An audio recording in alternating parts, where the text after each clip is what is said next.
A very warm welcome to colleagues from the University of London Recognised Teaching Centres. Welcome. My name's Linda Amran Cooper and I'm head of the Centre for Distance Education at the University of London. You may well recognise me from events in London and I very much look forward to seeing you back in Senate House in due course. I hope you are all well and safe. Thank you for joining us here. We've got what is today the third of our events, specially designed for our recognised teaching centres. We're covering in this event strategic management and planning. And the focus of our three events, the first which was last week and then we had one on Monday, has been around the issue of flexibility in supporting learning for our students. We're talking about flexibility because of course we don't really know what's going to happen in the autumn in relation to the pandemic and the way in which it might impact the experiences our students have. So we're really thinking about how we can flexibly meet their needs through online, distributed and face-to-face learning. The first of our events particularly focused on pedagogy and some approaches to design of learning. The second of our events... Sorry, Linda, I think you might need to start again. I'm not entirely sure if anybody can see you or hear me. I'm not picking up anything on the external screen at the moment, although my admin screen is saying that you're live and on camera, so I'm not too sure what's going on here. If people can hear me on the chat, can they just verify that on the Q&A bit by answering a question, please?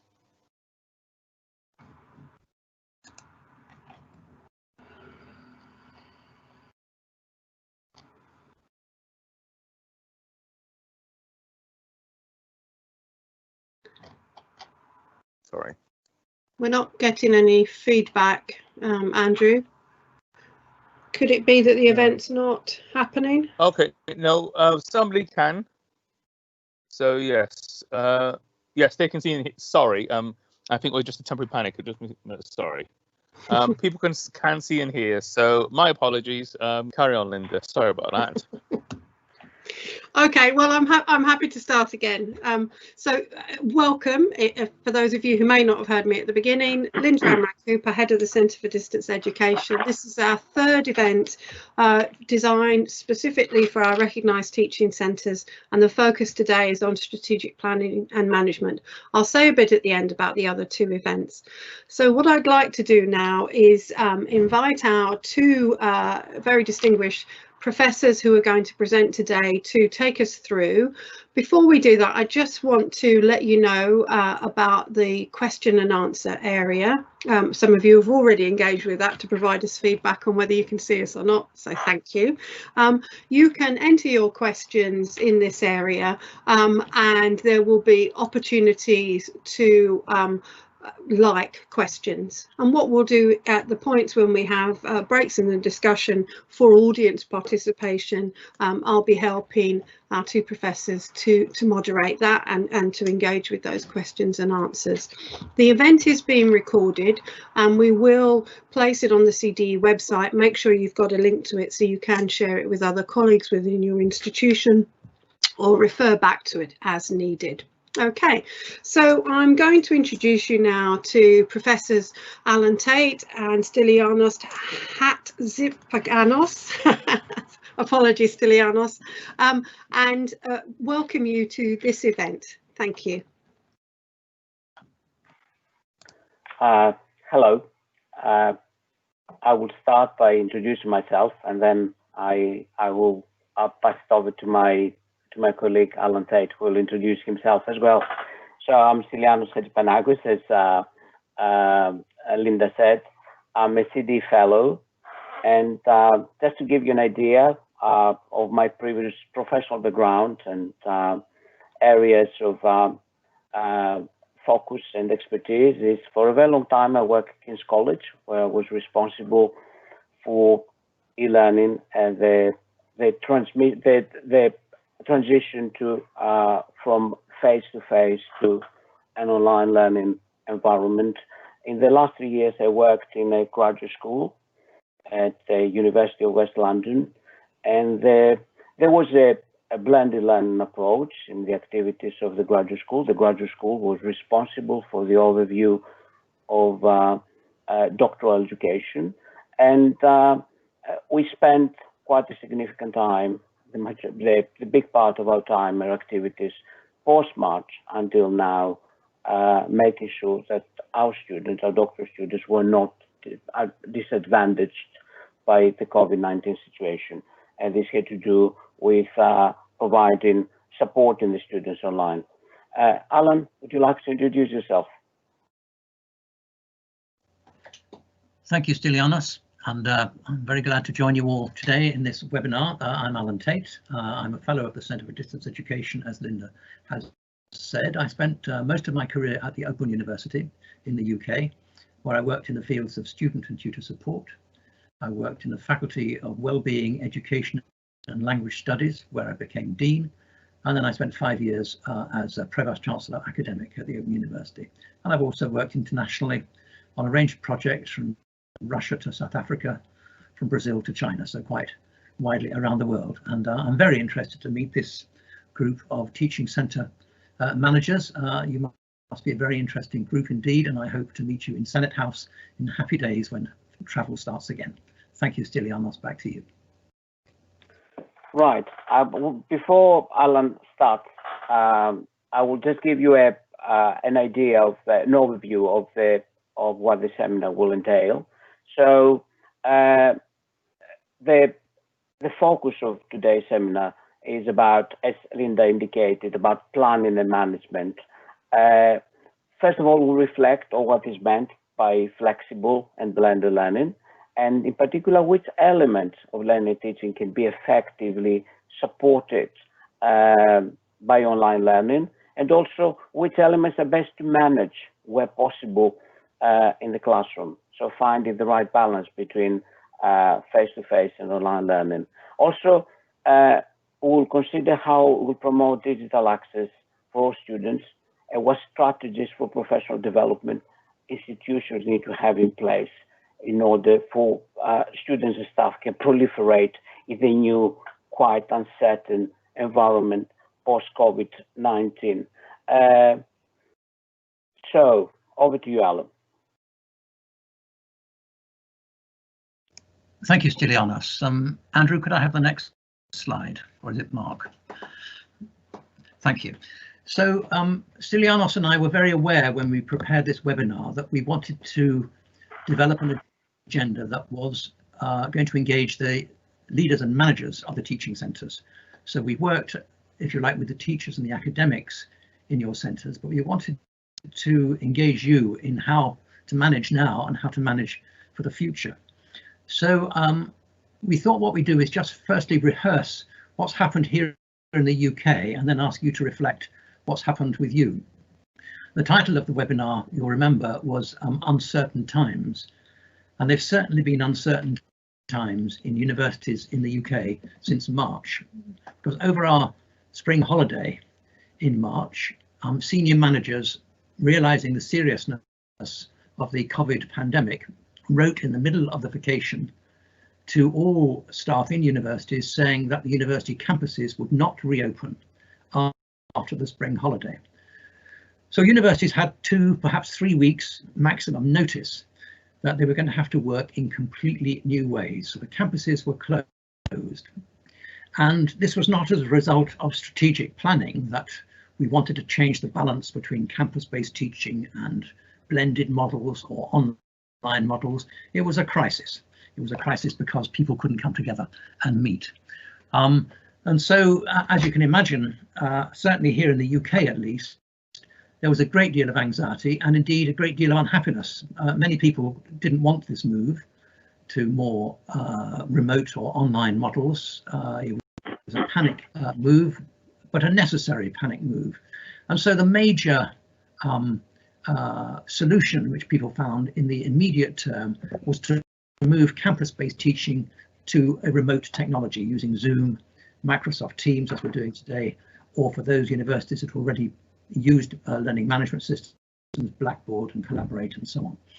Essentially, I would say what's happened was that we simply took the campus-based model as best we understood it, and we moved it to remote. So we moved our lectures to Zoom lectures, we moved our seminars to Zoom lectures where there were seminars. And what I think the conclusion I would draw now, so something like 4 months later, is that while we started with a technology solution, in fact, technology is just the tip of the iceberg. And if we think, as I think Stylianos and I both think, that this crisis has accelerated the transition to the use of technology in higher education, so that transition was already in place and this pandemic is going to accelerate it. Actually, we need to start with pedagogy. We need to start with learning design, not with the technology. However, in the crisis, that wasn't what happened. We started with remote technology solutions. And one of the things that we found immediately was that we had a lot of issues with both teaching staff, professional staff and students as to the extent to which they had access digitally and the extent to which they had the skills to use the new technology solutions. And both of those we will be talking about later. The idea that all of our students are digital natives, that now discredited term, was immediately shown to be inadequate, and students have found the student experience has been, I think we can fairly say, very mixed on campuses in the UK. There are a lot of unhappy students. Unhappy because, first of all, they didn't want this. They want the campus-based student was what they were used to and what they wanted. Secondly, they thought they were getting an inferior experience. They were worried that they weren't getting, quotes, the real experience. Thirdly, it would be true to say that universities didn't completely provide the right, the best experience for students. For example, a lot of individual student support disappeared. A lot of peer support for students when they can talk to each other disappeared. And so what we provided in most British universities over the last 4 months has not been the best student experience. And of course, it wasn't long until in April, universities woke up to the fact that they were going to have to find a solution for examinations, end of year examinations, because of course, most of us use the traditional model of bringing people together into an exam centre and making them sit 3-hour exams. There are, of course, projects, which other modes of assessment like projects and so on, but the 3-hour or the 2-hour examination in an exam centre is a very, very highly used model here, and that simply was not going to happen. What on earth were people going to do? What other solutions were they going to find? And so a huge amount of effort has gone into alternative forms of assessment that doesn't involve people coming together, projects and so on, but also people sitting exams online with some sort of online proctoring solutions to make sure that academic integrity is protected. And that again has been a very mixed experience. So we've moved from the crisis of the last 4 months to now thinking much more seriously, and indeed this is the agenda for today, much more seriously about where we take learning, teaching and the organisation of the student experience to the mid-term, because it's quite clear that we're not returning to normal in September or October. That's not going to happen. There's going to be a much more, it might be a slightly less severe situation, at least in the UK. In other countries it may be more severe than it is now, but we're going to have to move from the crisis solution to the mid-term solution. So just before we move back to the next slide with Stylianos, can I just ask you to take a moment or two and maybe put some comments up in question and answer about whether that, my description of the experience in the UK over the last 4 months, maps onto your experience in the whole range of the many countries who are participating here today, or whether there are important differences. So just take a minute or two to put some comments up or some questions up in the question and answer column, and then Stylianos will take us on to the next slide.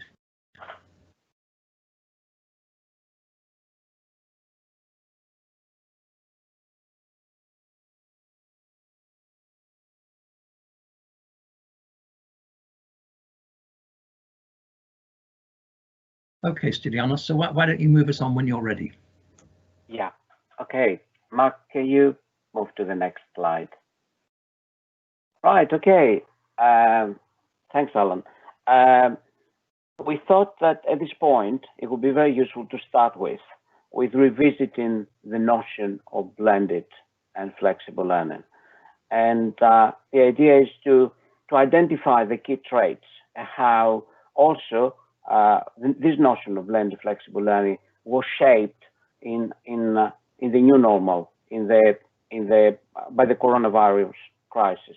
So overall, we could say that blended and flexible learning is a synergy of campus presence and online. And in the current situation, when institutions starting using blended learning to support their students, blended learning helps quite a lot this accelerated route of integration of technology supported learning within the learning environment. There is a strong element there, and Alan mentioned already the need for digital skills for students and teachers, that there is almost a prerequisite for success, which is the investment in digital skills for students and teachers.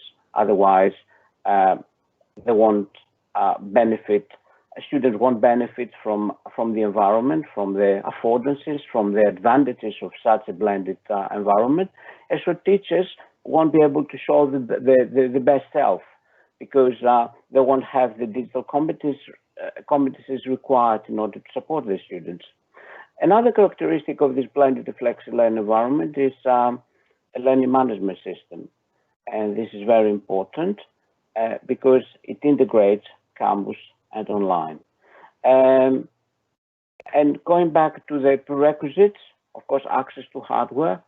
And we are talking about necessary tools that our students need to have in order to support the student learning, is having the tablet, having the laptop, having the desktops at home with appropriate network, broadband facilities. And it has to do in some cases with affordable downloads as well. We were thinking of even web processing tools, licenses for that in order to be used at home. There is the original notion of blended and flexible learning. However, out of this crisis, there is a positive enhancement through the notion of blended learning and flexible learning, of a positive enhancement of learning and teaching.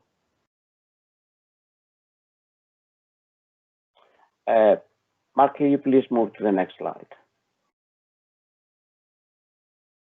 So before we move to that, we will talk about some strategic issues that seem to emerge out of this consideration of blended and flexible learning. I would like to ask you as well if you have any other notions, other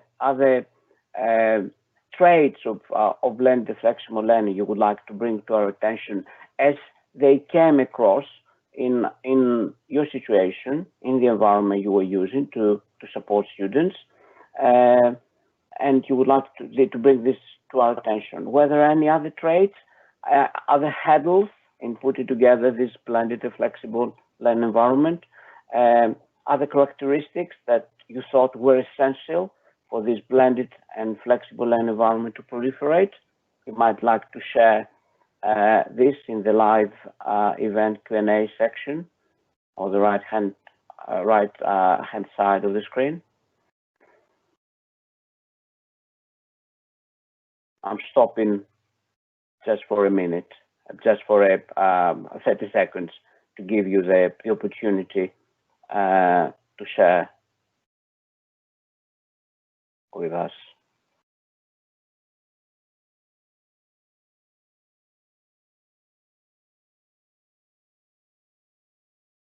Okay, after the consideration of this blended and flexible learning, as it was conceptualized initially, but also as it seems to be being transformed and being redefined in a way, if I can use this expression, in the context of the post-COVID-19 situation. there are some strategic and planning and management issues that we thought they were very important there for management teams to be there in place in order for the support of a blended and flexible learning environment to be there in place and to work in practice. So we thought a key component could be there that management teams needed to articulate from the educational and strategic perspectives why they use e-learning. I think this is very important, and this is a key prerequisite for success, because both staff and students understand why e-learning under the circumstances is the way to go. But beyond that, because it's, as we already mentioned, it's not just a last resort, is a solution that can benefit and provide advantages to students while they're studying remotely. A second aspect there is get a better understanding how e-learning should be supported in a blended environment, and we'll talk about that later on in this webinar, because an important aspect there is for planning and management teams collecting information from the environment, collecting information from students and staff in order to make sure that they have all the information they need in order to make decisions. For this informed decision making is a key component in strategic planning and management. And a key aspect there is student support. There is, of course, staff support that comes into consideration. Alan mentioned as well the two important phases. So there was the urgent transition to e-learning following the COVID-19 crisis. However, what we would call phase 2 is very important, because we are moving into the autumn, and we need to have in place a good supportive environment which is going to work, which will be adaptive, which will have some extra resources to fall back on if things move in a particular situation. So it's difficult to predict. So it's a difficult puzzle to put together, but it needs, there is an element of strategic planning there to make sure that whatever the circumstances are, whether our students are able to come and join us physically in a teaching center, or they cannot because of an outbreak or a local lockdown, they will still benefit from using the blended learning environment and the online tools that they will have at their disposal. Okay, Alan, over to you.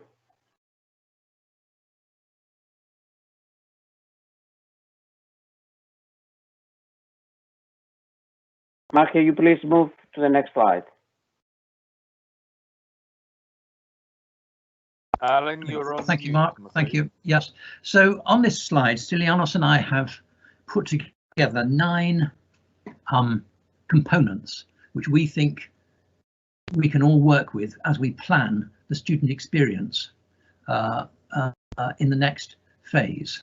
And so while I just work my way through them with you, we want you to think about whether there are other components for student learning and teaching and student support which we haven't included here. So that's your task while I work my way through this. And if you have some comments or questions, please put them in the question and answer. So in these 9 components, first of all, individual study. It's always been the case, there's nothing new about this, that students study individually on their own, off the campus as well as on the campus. So that continues, but will it change its role? Will it, for example, become more important with more blended, more flexible modes of study? So that's a question. And if it does, how do we support it? There'll also continue to be, and very importantly, student-teacher interaction. So this, on an individual basis, is a valued part of all student support and all student learning. And as we have more flexible systems, instead of being able to assume that it's going to happen on the campus in informal ways, that may be less easy. It may be more challenging for that to happen. So we have to think, how are we going to support, how are we going to make sure that students do get the chance to talk to their teachers on an individual basis? As we do with our third element here, the student group working with the teachers. So there's a lot that students gain from each other in working with a teacher in a group. So many students will have experienced over the last 4 months some sort of online webinar, just as we're managing here today. But we have to work out how often these come, how long they are. For example, is the length of a seminar on campus the right length for a seminar remotely? Maybe there are different affordances, different demands. Maybe, for example, they should be shorter, because working online, as we're all discovering, is quite a tiring business. Equally, we have to make sure that students can talk to each other so they can support peer learning. This is a crucial part of most students' learning experience. How is that going to happen in more flexible experiences when students are not meeting to talk over a lecture in the coffee bar or wherever? A more recent development, over say the last 5 years, has been what's been called the flipped classroom, where instead of students getting the main content of their course in a lecture or in a seminar, they prepare for the seminar outside the classroom. In other words, they get sent reading instructions or they get sent learning materials, and they come in to work on those materials with the teacher and with each other, having prepared for it. So this notion of the flipped classroom, which I'm sure is familiar to you, has been more and more incorporated into learning and teaching strategies over the last 5 years. And I think in more flexible models, which we're moving towards, will be used even more. So what sort of importance, what sort of priority does the flipped classroom have in the new management and planning of the student experience? As we move to more flexible approaches, which we expect to happen, we've also got the opportunity to move not only to synchronous activities, in other words, where all the students and the teachers come together at the same time, but also to recognise that the technology support allows people to work in an asynchronous mode. So they can send, for example, their teachers emails, which the teacher will answer, we hope, in a timely way, but not at the same time, not immediately. Students can be given tasks which they can complete over 2 or 3 days instead of complete all at once in a seminar together. So we can introduce asynchronous modes as well as synchronous modes, and we have to work out the balance between those in more flexible modes of learning and teaching. Equally, we think students will already be getting and should have access to learning materials online. In other words, some of the content that lecturers and seminar leaders are accustomed to give to their students in, say, handouts, will be given online to students so that they can prepare and, for example, use in the flipped classroom. Penultimately, we have the whole broad field of student support, which can be support for academic success, but also support emotionally and administratively to make sure that they complete their courses successfully. How do we deliver that sort of support in more flexible systems when students are, say, off the campus as much, if not more, than they are on the campus? How are we going to deliver those? They demand a new range of systems, and they demand professional development in knowing how to do it. And the last point that Stylianos and I arrived at was the question of assessment. We have had, I think it would be fair to say, something approaching a crisis in many universities as to how they were going to organise examinations this May and June. And one of the learnings for us to come out of that is that assessment is designed, or should be designed, to support learning as well as assessment of performance. And that demands that it goes on during the course so that students can learn during the course and not only at the end of the course to judge their performance. So those are our 9 elements of the student experience, which we think need to be refocused, rethought, and remixed for the student experience in the future in more flexible modes. But the question we have for you is that a comprehensive list? Are there things that we haven't put there that you want to put on there? Are there things that you want to discuss in particular? So please use the question and answer facility to comment on that. Thank you very much. And Alan, is it yes. worth pausing and giving you some feedback from the Q&A panel, because we've got quite a lot of information coming through from colleagues? Yeah, by all means, Stylianos and I will be pleased to engage. Yep. Okay, so some colleagues have noted that at the point in which we went into lockdown, or various countries went into lockdown, for some of it, it was around tutoring and preparing for exams. So the teaching element that we'll be looking forward to in the autumn wasn't so prevalent. So it was dealing with tutorials, mock exams, etc.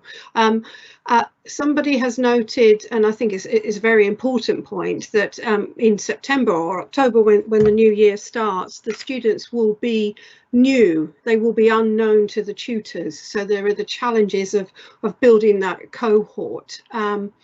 There are a couple of questions about exams, and if those questions are specific about University of London examinations, I'd be happy to try and pick those up towards the end of the event. I can talk a little bit about what University of London's planning to do. Obviously, it's slightly subject to confirmation, but I'm happy to respond to that. There's also questions about, and I think you've already picked this up, about continuous assessment and so on. And then if we have a look, sorry, I'm just looking through the questions. Some people noting that they were starting to use things like Zoom and were planning to, but they've been sort of catapulted forward in their ability is an issue. And then also about how to use the technologies and what tools students have access to. And again, you've picked these up. Then there's an important question, and I thought in your list of 9 items that this one sort of popped up, and I thought perhaps it wasn't necessarily covered, and that's the need for informal and social type interactions between students and colleagues within the institution, and how are they facilitated there. And Adil has noted that there are going to be a significant number of students who may want to continue online learning even after the lockdown is over. So recognising that our student populations may change in what they want to do. And then there's a question here from Sylvia at SIM. For better engagement, would you recommend having more than one instructor to manage each online class? So there's a range of issues there that I think are coming up. Some of the engagement questions were picked up a little bit in the first session that we ran. And I'm happy to put a link to that video for colleagues who might find that useful. But is that okay that I've sort of shared what's come up so far for you? Yes, very helpful. Thank you. Very helpful. Alan, shall I pick a couple and then I will pass it over to you? Sure. There was this comment about the online community, about the informal kind of aspect. The informal learning, I could articulate it as that plays a very important role in our students' learning. And it's true that regional centers play a very important role in this respect, because they allow this face-to-face communication between students and students, between students and teaching staff. And in this respect, they play a very important role in helping the students to navigate through a course, in putting a name to a face, in creating informal relationships between students and staff, and this can be done.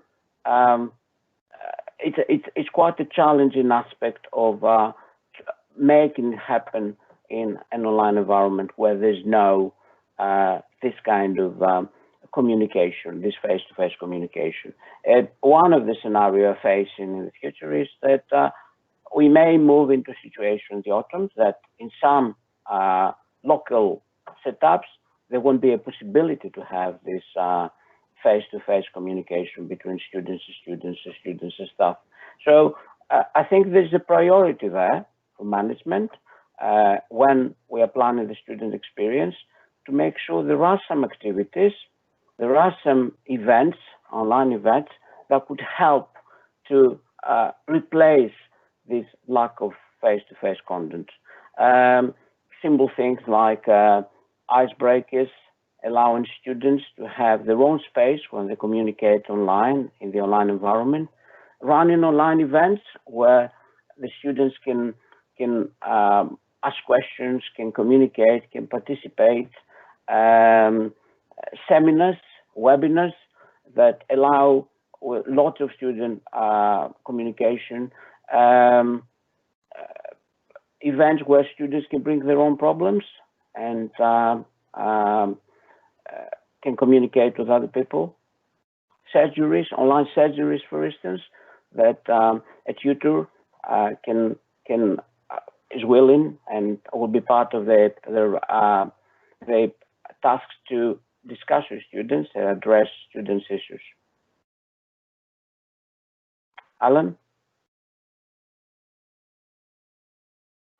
I'll just make, there's so many rich comments there, Linda. I'll just reply to one of them, which came from, I think it might have been Adil, who suggested that we need to be ready for students who want to go on with some or perhaps more than some online learning after the crisis is over. And that raises a very, very difficult challenge.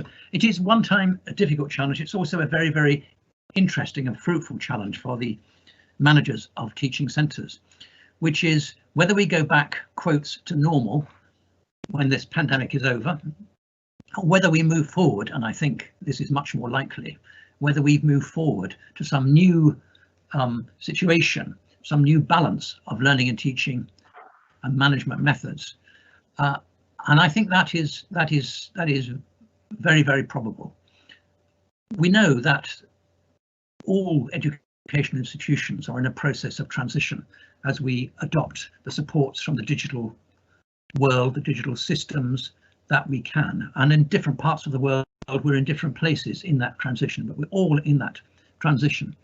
And this crisis has been, as people have said, a trigger, an accelerator, and moved us forward in ways that we hadn't expected and much more quickly than has felt comfortable. And out of this, when this crisis has calmed down, we will need to find a new place and a new mixture of campus-based and off-campus activities and a new set of solutions, a new balance of activities. And I don't think for 1 second we'll be going back to where we were. And that, I think, is both the great creativity of the role of managers in teaching centres, as well as the very significant challenge, which is what is the balance, the new balance going to be that you want to plan for. So, Linda, I don't think time allows us to respond to more than that at this stage. And I think the next slide is for Stylianos. Thank you, Alan. Mark, can you please move to the next slide?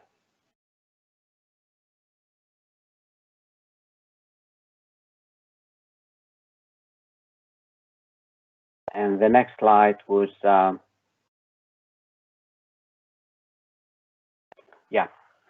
next slide was about a primary question, an issue that has been revisited already quite a few times, but we thought it was quite important in the new context, in the new normal. So what does it mean being an effective e-learner? How does it differ from being a distant learner? This is very important when planning and managing the student experience. So briefly, it's a comprehensive list. The ticks are ours, and we ticked all the components that we thought are common to the experience of the e-learner and the experience of the distant learner. So being in class at agreed times, being an effective communicator, being able to manage time efficiently, being self-motivated, self-disciplined, being an active participant, being open-minded, patient, being willing to speak up, be original, and avoid plagiarism, a very important aspect of the expectations when we engage with students in the context of distance learning. As you have seen, the only bullet point that we didn't tick against was the being connected to a computer and the internet. All the other traits are very similar, very common to the experience of the e-learner and the experience of the distance learner. Using the common facility, you might have questions about that, or you might offer some other traits, some other differences between the experience of the e-learner and the experience of the distance learner, yet that you think need to be part of this list, and also some challenges there that make the transition sometimes of somebody who is a distance learner to becoming an e-learner quite often without having the ability to interact with other students and staff in a face-to-face context.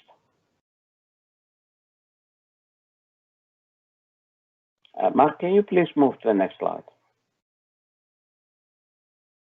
Okay, and we talked about feedback. And at this point, Alan and I looked at what is the feedback that the sector managers, institutions are receiving from students about their experiences in this blended and flexible environment in the last few months. And this does not come from a particular institution. Let's say it's an aggregation of feedback from the sector. Surveys we looked at, results that became public, where institutions were talking about, management teams were talking about the experience of the students and what feedback they gave. So some of the key outcomes of feedback that came up in these surveys, in these explorations of the student experience. So what came top, I think, was, of course, in an expected fashion, the quality of the content and also the quality of e-learning. There was a request for additional support, which might include more people online, also a system that is supportive in terms of staff and also technical support there to help with the technical issues students might be having. There was an expectation for further engagement of staff, and they were referring to the tutors, to the teachers. What came through across was the accessibility aspect, how important it is in an online environment, that no student is disadvantaged because they have particular special needs in terms of the way they study. Dyslexia comes to mind, but also some visual impairment, ability to use a computer. So all this became very strong and transmit a message about organizing the next phase of this blended and online learning, that the element of accessibility is quite strong and is addressed. There was also a request for further resources. Quite a lot of these resources were not about online learning. They were peripheral resources, for instance, access to online libraries, access to online databases where people would be able to find, students would be able to find material to support their studies. And what is interesting, and we chose to finish with this, there was an overall wish and fervent desire from our students, for the students, to stay safe during COVID-19. This highlighted a well-understood uncertainty and about students having to come into a face-to-face environment and interact with students and staff if they don't feel safe about their health and their personal well-being.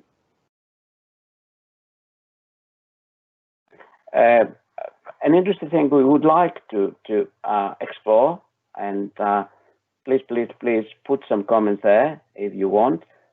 Any feedback you received yourselves in the context of the regional centres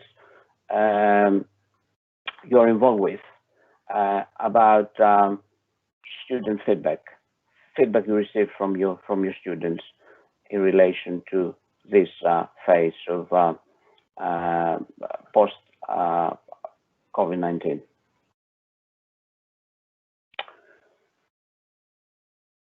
Right, over to you, Alan. To the next. Mark, can you please move to the next slide? Thanks.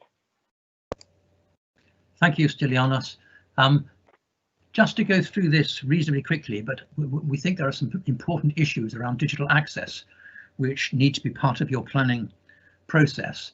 So we're confident that we're not going to go back to how things were before, that we're going to have learning and teaching systems which are more use technology supported learning more than they did in the future. And this raises a number of questions, difficult questions actually, which we think directors and managers in teaching centres will need to be accountable to. First of all, what hardware are your students going to need? Almost all of your students will have smartphones. Do they all have laptops? Because they will surely need laptops. In some societies and in some families, in all societies, of course, students have their own individual laptops. But there are families, there are many families, including here in the UK, where not every member of the family has a laptop, that there is a real issue about access to hardware. Do you have any responsibility in teaching centres to helping students get laptops, to borrow laptops, to have laptops serviced, to have the right software installed on laptops?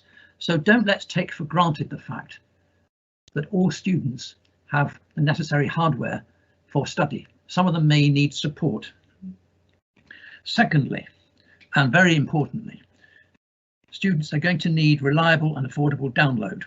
They're going to need broadband, and that is certainly not universally available. It's not universally available here in the UK, particularly in rural areas, in particular for poor students, and disabled students find difficulty using the technologies that we ask them to use. So there are issues around affordable download in many, many countries. What responsibilities do you have in teaching centres, for example, with communal spaces with very good broadband that students can come in simply to study using broadband that they don't have at home? So there's the issue of broadband. How are you going to plan in the future for what is surely going to happen is pretty much general access to download, affordable download for your students.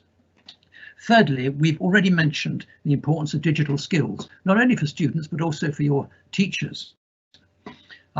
And this crisis has brought into sharp view what we knew already, which is that many students don't have adequate digital skills, and neither do their teachers. So what responsibilities do we have in teaching centres for helping students and teachers gain those digital skills? Do we find them access to courses elsewhere? Do we provide any courses, short courses in our own teaching centres? What responsibilities do we have? Because we can't take it for granted that our students or our teachers have got that. And all of those questions blend in the last point as to how we manage the digital transition. We're all in a transition from 25 years ago using almost no technology of a digital sort to support our learning and teaching, to using some in different places around the world, more or less, but we're all in a transition to using more and more technology to support our learning and teaching. And so having that as a central management task, managing the digital transition for our teaching centres is, we suggest to you, a core management responsibility, and one which needs to be high on a management agenda. And you may like to comment on that in the question and answer. So thank you. Next slide, please, Mark. All that leads us to put particular emphasis on professional development for teachers. What we believe we have described to you is going to demand a change in the pedagogic model, a change, in other words, in the ways that we organise and manage learning and teaching, to move from a predominantly campus-based model to a model of learning and teaching where presence on the campus may be for a small part of the time, certainly while this crisis lasts, but perhaps permanently, because people will change their learning habits in ways that we haven't foreseen. And so professional development for teachers is going to be essential as they come to engage with the new pedagogic models, ones that they weren't accustomed to, ones that they haven't been trained for. And core to that is this very familiar phrase, which I'm sure you will have seen if you read this sort of literature at all, which is that teachers become guides, not sages. In other words, they become people who are experts in helping students find their way to learning resources, rather than the old model of the teacher, where the teacher in his or her classroom provides all the knowledge that the student needs. That is no longer the case now. It will be less the case in the future. And to answer our third question, some teachers experience this as a threat to their professional identity. For some teachers, their identity is the expert who knows everything in private in his or her classroom. The walls of the classroom have fallen because the students have access through the online world to a world of resources, resources of high quality, as well as resources of poor quality. So there's a lot of quality assurance that students need to do when they engage with resources online. But some teachers experience this as a threat to their professional identity, and they need to be helped by you, perhaps, in moving forward to the new sort of status, which is equally rewarding, of being a guide rather than being a sage with their students. And I'm sure you would all agree, but it hasn't been universally practiced. They need to be rewarded for changing through professional development, not punished for failing to change. So the change is necessary. The change will happen over time, more or less quickly, more or less effectively. And we need to have professional development programs to help our teachers be rewarded for making that change. And the last point we want to make is that one of the core elements of working in more flexible systems is that people work more together. They work more in teams and they share. And that is a big change for many teachers. Sharing teaching materials is not common in higher education. Many teachers in higher education see themselves as the expert on their own in private without other experts coming into their space. That changes with more flexible systems. And again, that's going to be something for professional development, which it needs to support. So we suggest high on your list of priorities for the next 2 or 3 years is going to be professional development for your teachers in helping them manage this digital transition, which we see as a permanent thing, not a temporary thing. So thank you, and back to you, Stylianos. Thank you, Alan. And the last point you made about sharing and about co-teaching, I think addresses a question that appeared in the chat earlier on about whether we should have teachers working together, run the session online together. And I think this is a very good approach in teaching online. I will give you a very simple example. For instance, if one teacher is doing the presentation and interacting with the students, and the other teacher is speaking, like in our case, some of the comments and questions that appear in the chat function, they can have a very good collaboration together. So just to give you an example of how team teaching can work together, and it's quite a good practice approach in online learning. Right. Mark, can you please move to the next slide?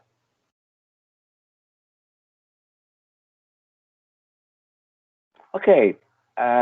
We touched on that briefly, but we need to mention it because it's a key element for planning and management teams to collect evidence to inform future strategy and planning. And this is done in the context of blended learning by observing learner behavior in blended learning environments to inform the development for distance learning and strategic planning. It's as simple as that, but it can be quite complex. So how this is done is by capturing the student experience. For instance, collecting information about key aspects. A key aspect is the student's experience of the support they have received, for instance, while studying remotely. Quite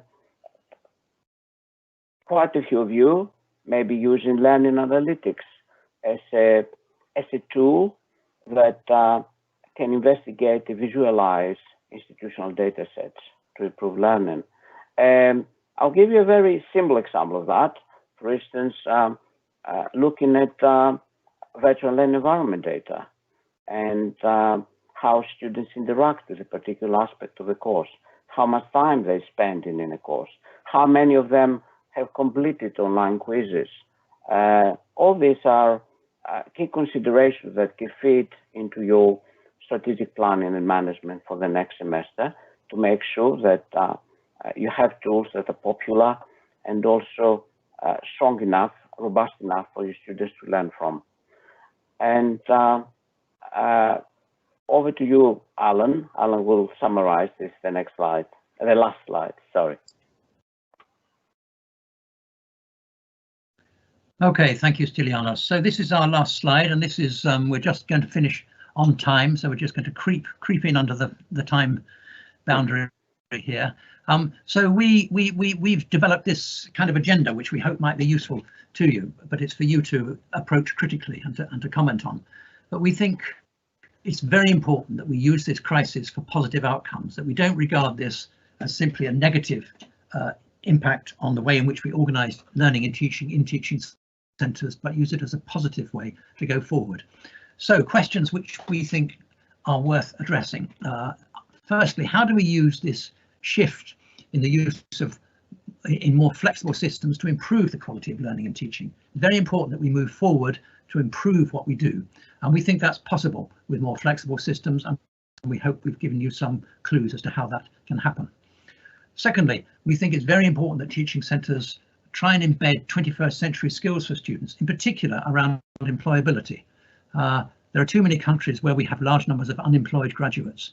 So working with the University of London programmes to supplement skills for students in employability in their own local countries, we think is a very valuable way, a very valuable priority. Absolutely crucial is that we enhance student support both for student success, so that our students complete their courses and get good qualifications, but secondly, that we support students in the terms of persistence, that they do complete their courses and don't drop out or fail to complete. So very important that when we look at the new flexible systems which we're going to have to engage with, that we don't forget student support and how we can enhance on it.